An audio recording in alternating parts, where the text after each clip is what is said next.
This is Beyond Species, a podcast exploring issues around speciesism and the struggle to dismantle it.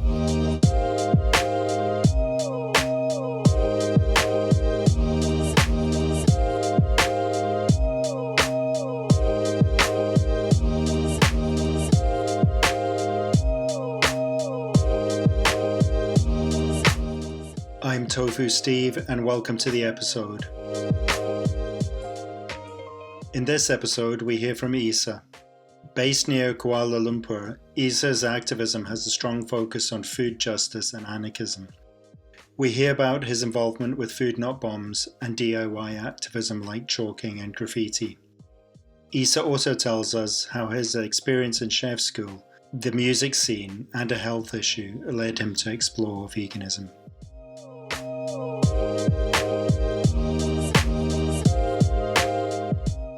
So do you want to start then by giving us an introduction to your activism?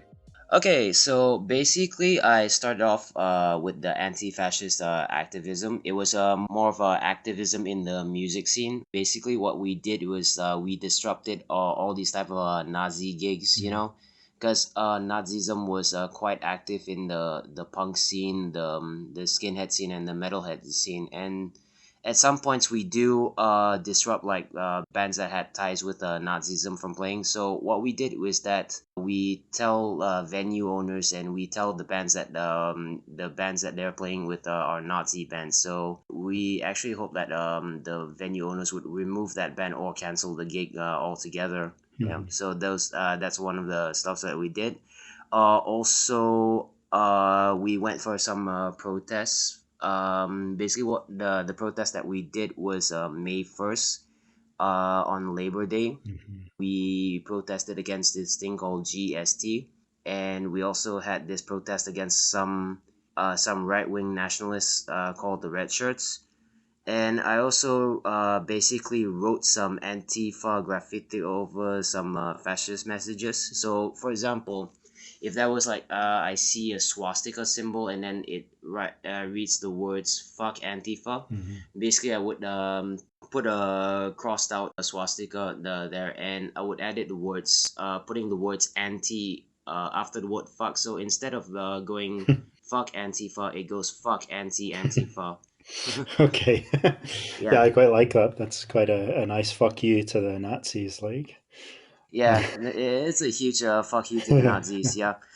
I still do disrupt some Nazi gigs here and there. I mean, we recently had this Nazi gig disrupted like around last year, if I'm not mistaken. And then in retaliation, they tried to have another Nazi gig close by to KL called Death to Antifa. But yeah, we managed to disrupt that as well.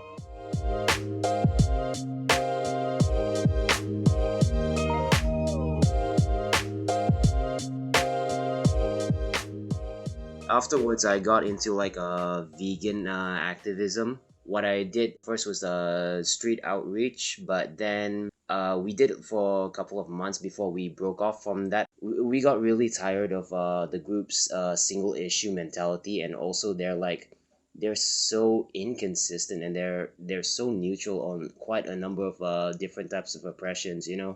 And also we did some chalktivism, and as for myself, I did some graffiti and some posters.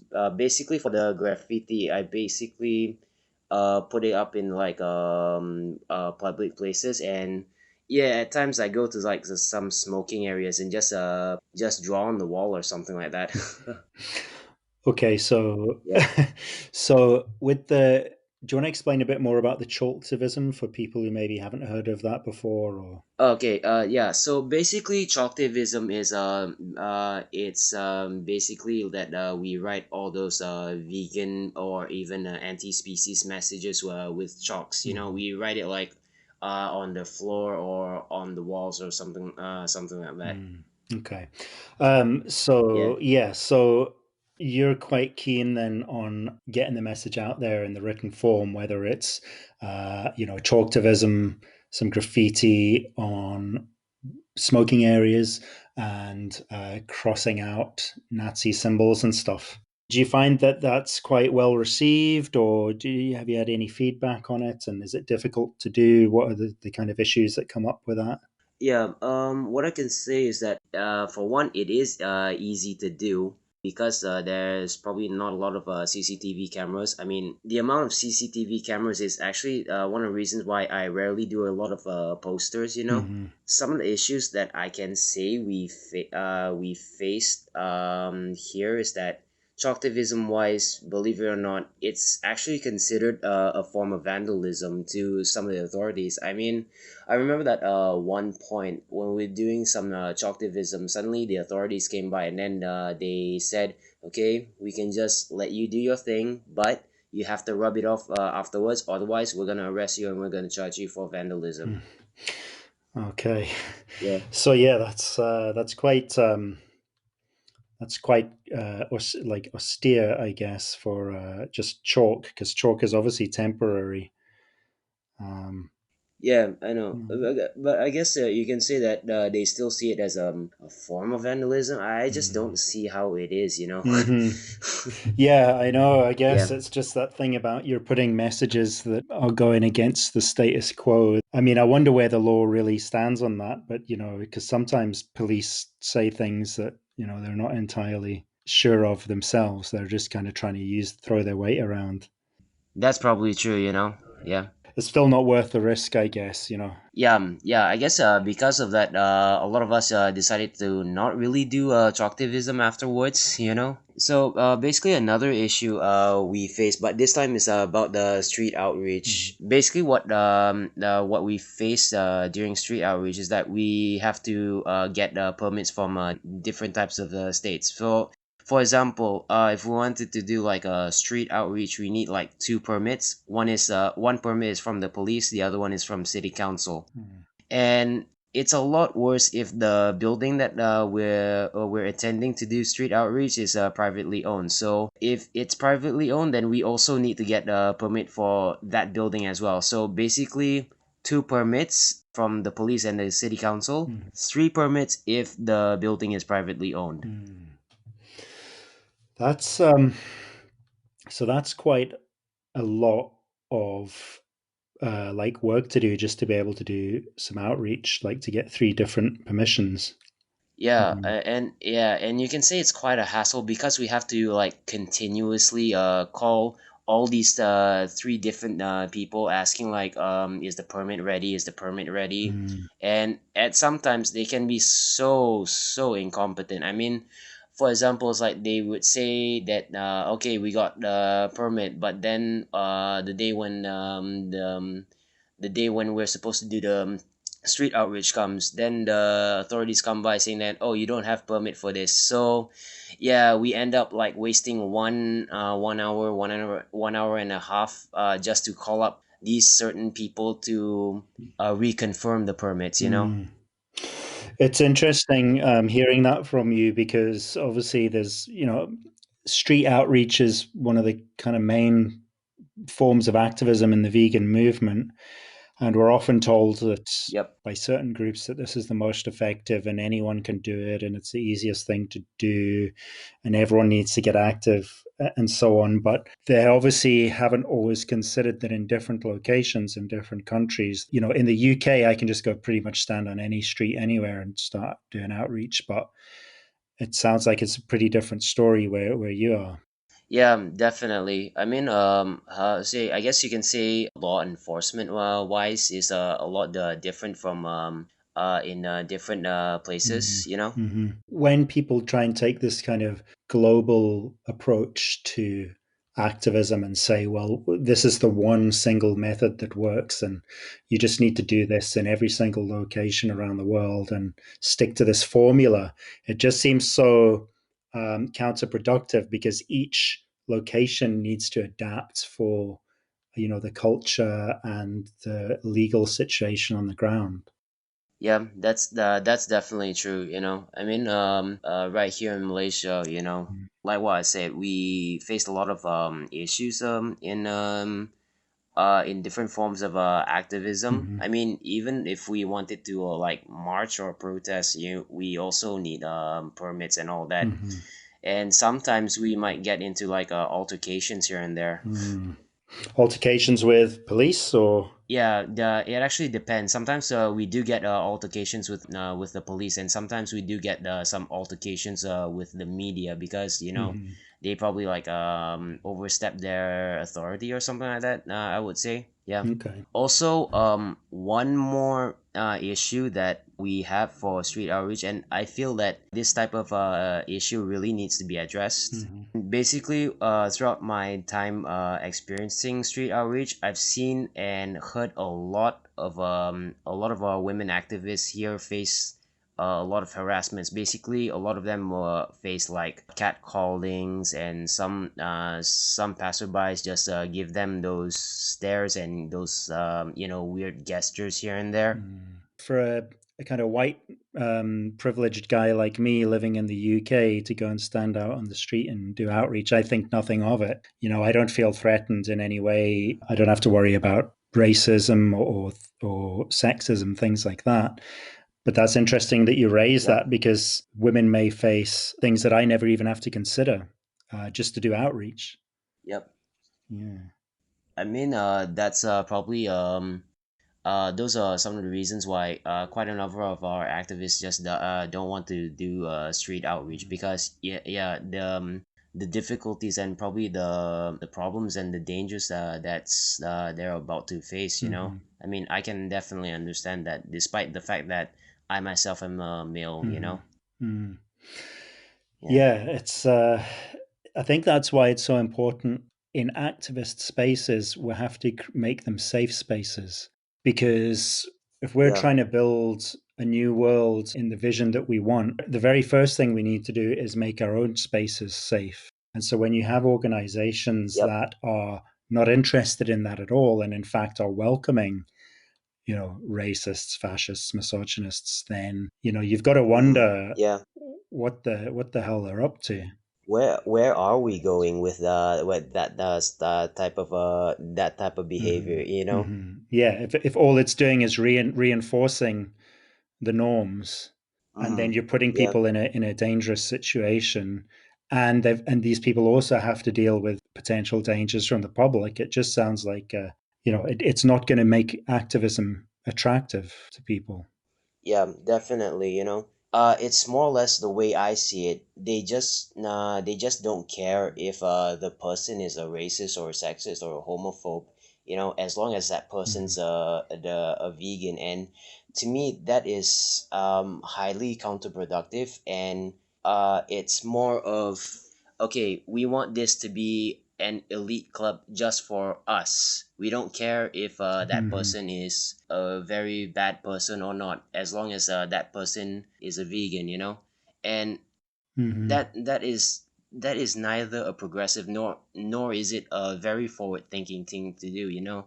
Yeah, I mean, it's like it is totally counterproductive, and also it's just shitty because unless you fit that particular mold of being in a very privileged position where you don't have to actually think about these things, and you can say, "Oh well, human politics doesn't matter." Mm-hmm. Well, I mean, well, good for you, but that's like most people in the world are actually going to have issues with that. Yep, definitely. I mean that's I guess you can say that's the dangers of being so privileged, because I would say it's almost like, yeah, like what you said, you don't really have to think about it because you're not affected by it one bit. I mean, personally, I was Hmm. affected by my time being in the Antifa movement, because I've had friends Hmm. who have been hunted and attacked by Nazis. Even I was attacked by Nazis at some point. And I don't mean Hmm. just fist fights. I mean, some have attacked us with like lead pipes and machetes. There was also this one incident in a gig, an Antifa gig, where the Nazis just raided the whole gig, and unfortunately, one of the victims was a pregnant lady. So imagine if Hmm. she went vegan and she had to stand next to the person who attacked her. Hmm. She's not going to feel safe at all. Yeah, or just even I can't even imagine, just even her knowing that. fascists were welcome in that space, it would immediately, rightfully worry her, you know. Yeah, So, yeah, definitely.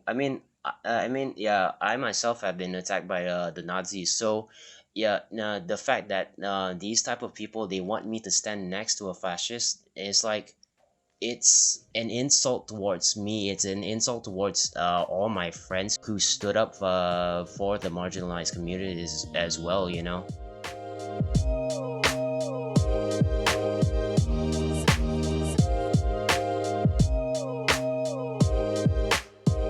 what would you say is your main form of activism that you're doing at the moment then?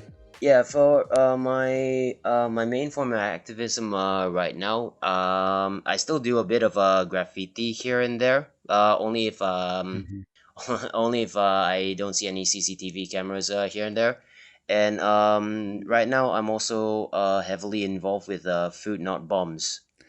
So, Food Not Bombs is a great form of activism. I do it here in Scotland actually as well.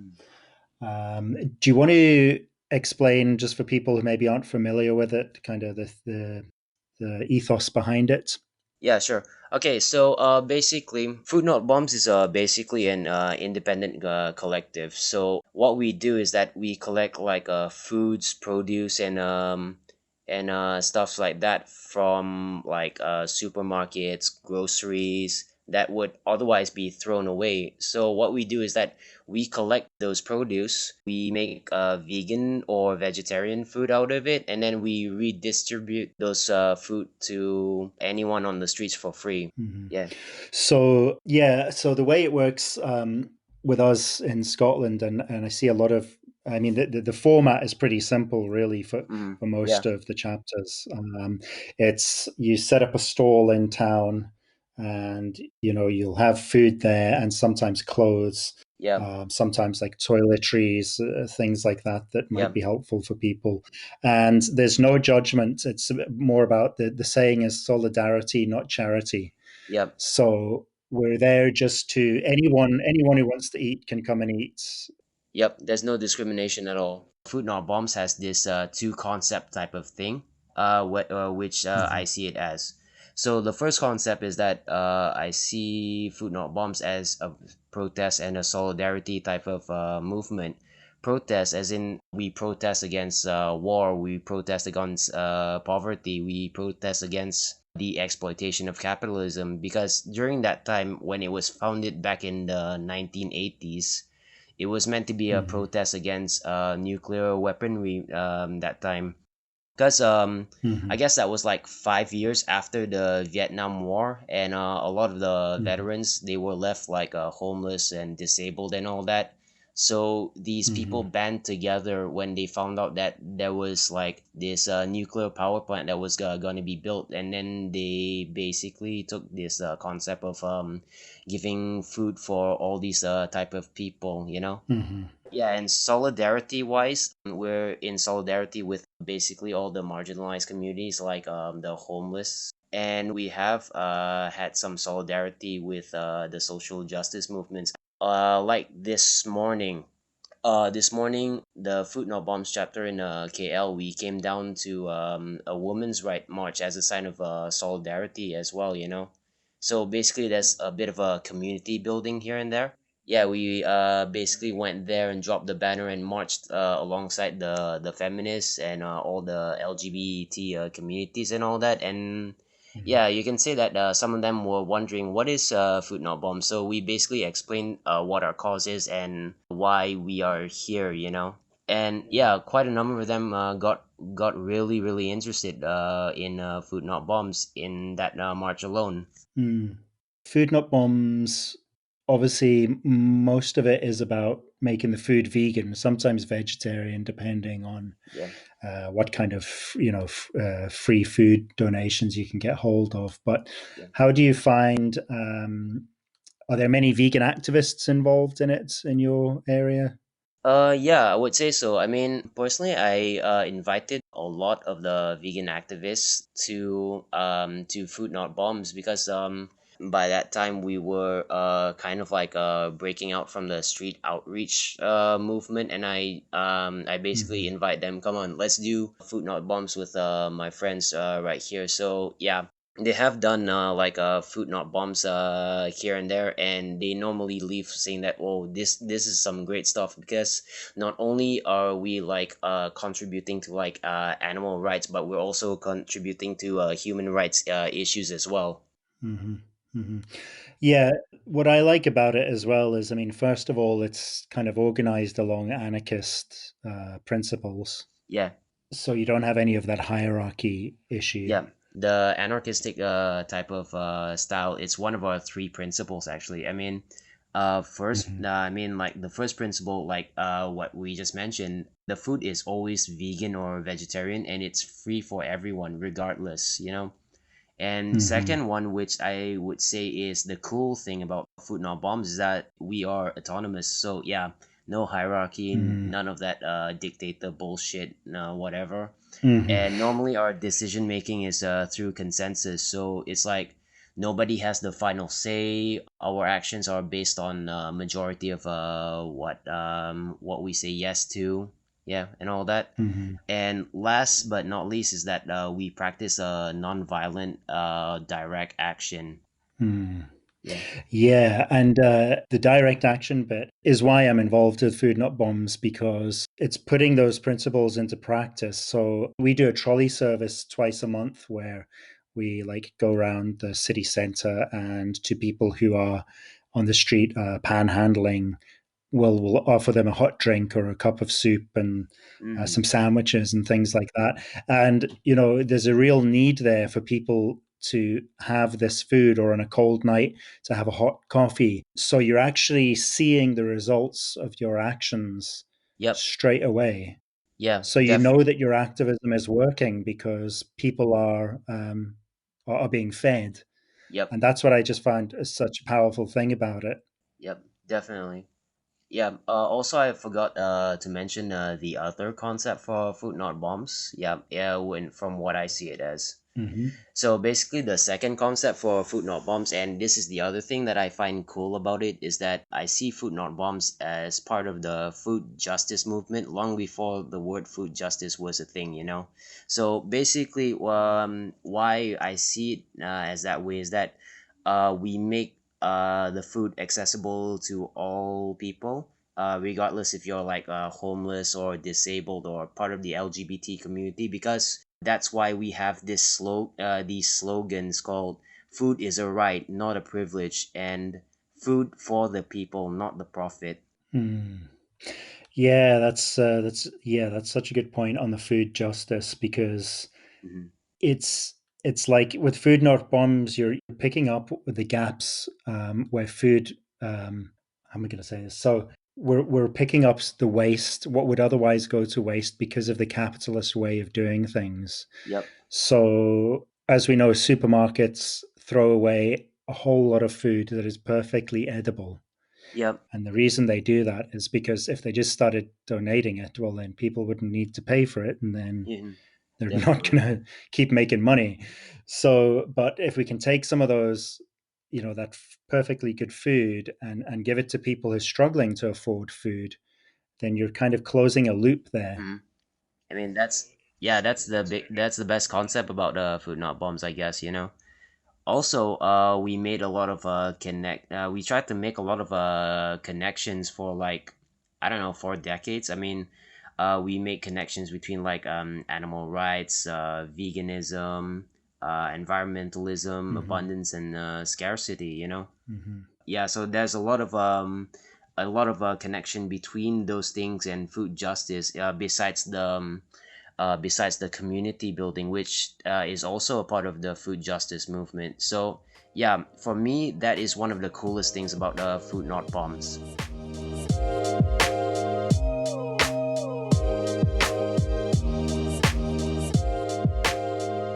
Okay, so do you want to tell us then about how you got into, what was your journey to becoming vegan?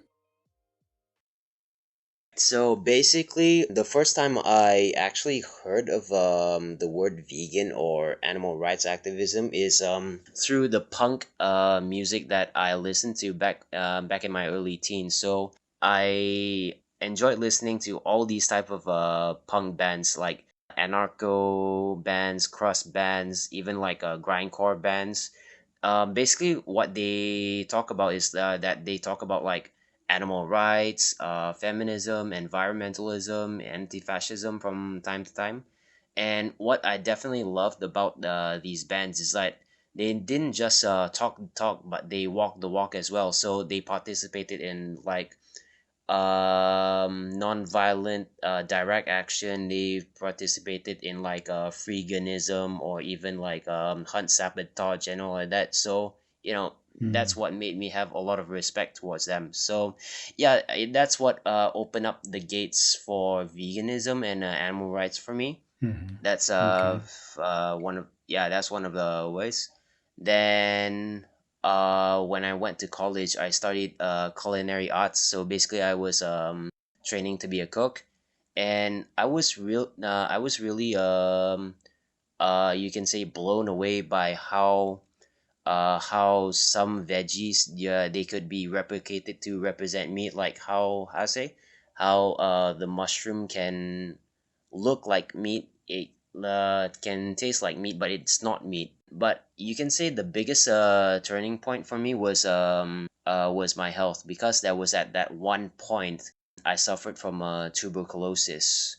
And according to the doctors, after 3 months of medication, they told me that I'll be living with the tuberculosis for maybe another year or so. So that's when I decided, okay, why not I just try out the vegetarian diet for a while.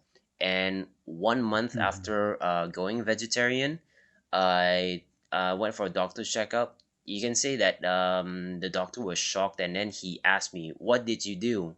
Your tuberculosis shrunk from the size of a fist to the size of a 5-cent coin in just 1 month." Wow. And yeah, and that was it. It was clearly the vegetarian diet because you'd made a switch, right? So Yeah, within that yeah, month, yeah. yep, And then you were at chef school, yeah, and you'd become interested in like meat substitutes and what you could do that was interesting in that. So you yep, had kind of like an interest in veganism from that way, and then there was a health issue yeah, which made you change your diet. yep, And but you only switched to vegetarian at that stage. So what was the thing that made you go full vegan? yep. What made me go full vegan was after I actually watched Earthlings. Mm. Basically I watched like maybe the first 10 minutes, and the moment when the narrator, which was Joaquin Phoenix, when he made the connection of what racism is, what sexism is, what speciesism is, that's when Mm. it made me pause the movie for a while. It made me think back of all the punk music that I listened to, and it made me think, oh my god, they were making connections to me to tell nah, they were making connections to me to do this, because it's an extension to liberation of not only for humans but also for non-humans as well. So that's when I decided, okay, I need to go vegan. Mm. And yeah, you can say by the end of the year I also went vegan successfully. Mm. Hmm. That's really interesting because there seems to be this idea in the vegan movement or the vegan, especially the vegan outreach movement, that we need people to go vegan overnight. And Yeah, like immediately, once you expose them to the truth, they will become vegan. But when you look at the story that you've told, from way back, there was the music stuff which kind of implanted those concepts, like, yep. and then there was a health issue that made you change your diet, but also you were interested in like what you could do with vegan food, and then you watched Earthlings. So a lot of people would say, "Oh well, it was Earthlings that made you go vegan," but it's like, well, actually, no, that was just the final thing that made me put all those, put the full picture together. I guess you can say that's the problem with quite a number of activists. You know, it's like when you show them the truth and you leave them horrified. You know, they might think, okay, I made that person go vegan. For me, it's such an egoistic thing to say, because you just left that person not knowing if that person will go vegan or not, or even Hmm. still, if that person does go vegan, it's not really sure that that person would stay vegan. You know, I mean, like what Hmm. we would say, how say that veganuary thing. I mean, a lot of people would turn vegan, but then how long will they stay vegan? That's the big question, you know. Hmm.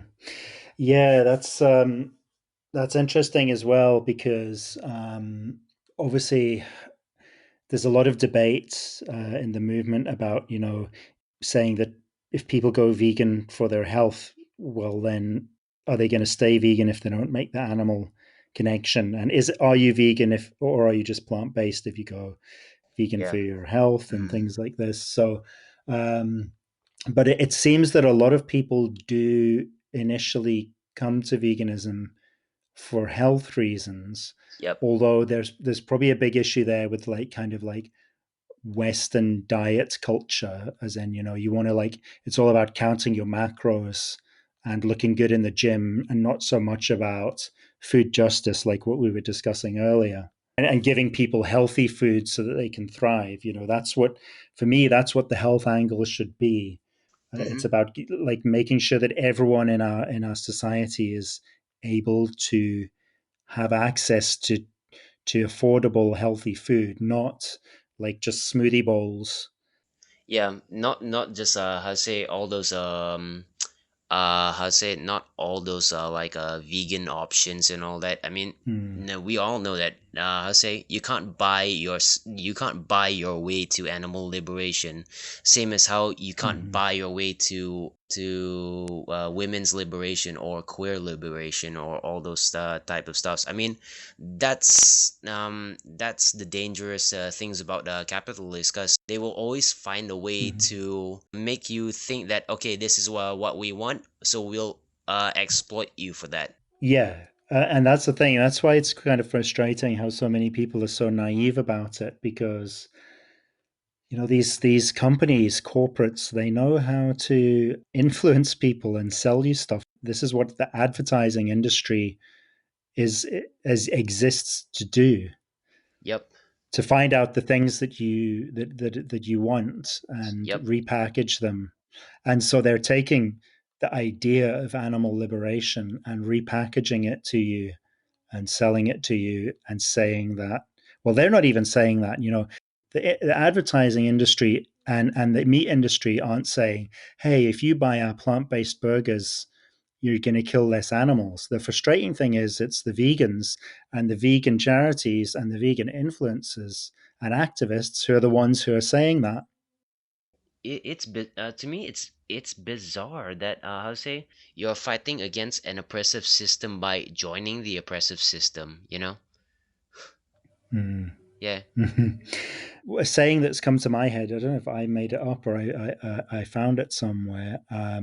I always just say that, have you ever come across another social justice movement where it was so easy to achieve liberation that all you had to do was just like, you can still go to all the places you used to go, like KFC and McDonald's and stuff, Hmm. and just buy a different option. That if it's that easy, it's too good to be true. Yeah, honestly. Yeah. I mean, no, I mean, no liberation has ever been achieved through capitalism, to be honest. I mean, we all had to struggle, man. We're always like how to say, whitewashing, if I would say. We're whitewashing it Hmm. into how to say, making us believe that we're doing good for a certain type of movement, when what we do not know, or we're too naive or too egoistic to swallow the hard pill, saying that what you're doing is not liberation at all, and it's basically the capitalists sucking you dry from it, you know. Yeah. They're taking the fire out of the movement because they're giving you the things that you want. They're giving you this lifestyle, and you think that you're being as ethical as you could be. So that must be the right thing to do, because now you're opting out of the system. But every time you go to KFC or Burger King and buy the plant based burger, you're opting into the system again. So you're not really boycotting it. Yeah, it's so frustrating, It's almost like how to say, we keep telling these people, no, you can't buy your way to liberation because that's what the capitalist wants you to think. Yeah, it's a perfect case of co opting. Hmm. I think they achieved it really easily as well. I think veganism has been really easy to co opt. Yep. And unfortunately, the social media influencers they're basically doing promotion for the meat industry. Yeah. And even some of the vegan options I saw from this video from the cranky vegan. Mm-hmm. Yeah, it actually made me kind of question. Okay, even if you buy a vegan option, some of that money is still gonna go to like some industries that basically promotes vivisection or even animal testings. And that's what's the Mm. scary thing about it. Mm-hmm. Yeah, the money just goes into one big pot. And I don't understand why people think at some point these companies are going to become ethical. Yeah. Because even if KFC just provided all plant based burgers, Mm. they'd still be destroying the environment. They'd still be paying workers shit. They'd still be, exploiting people Mm-hmm. in other parts of the world. There'd still be pollution from their industries. It's like the whole thing needs to change, and you can't actually change them. I think we just need to, we've got to create something new. Yeah, definitely. I mean, nah, I guess you can say money talks, man. You know, that's the end of it. Money talks.